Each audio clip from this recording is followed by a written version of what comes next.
Want your Blender scenes to look like they were shot on an IMAX camera?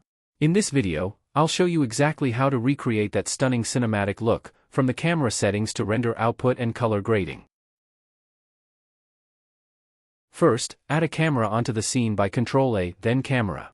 Now select your camera and head to the Camera Properties tab. Set the focal length to 20 mm for a wide-angle lens. This is ideal for those dramatic, immersive IMAX-style shots. Next, under the camera, change the sensor width to 70 mm, that's the same width as actual IMAX film. Now enable depth of field, and set the f-stop to around 1.4 or 2.8 to get that beautiful shallow depth blur. Now go to the Output tab.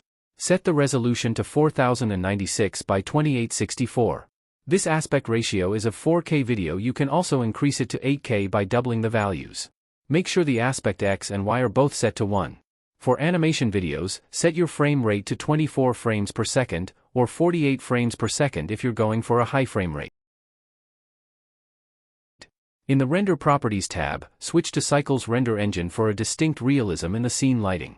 And set the device to GPU for faster performance and render speed. For sampling, use 1024 or more for clean final renders, and turn on denoising. Scroll down to Color Management. Set the view transform to Filmic and choose High Contrast for that cinematic punch. Increase exposure to around +1.0 if your scene looks too dark. Now tap Shift and this symbol and adjust the camera to the object or character you want to focus on.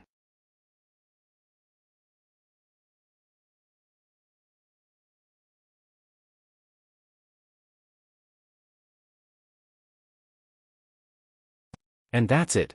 With these settings, your Blender projects will start looking like they're ready for the big screen. If you found this helpful, hit like and subscribe.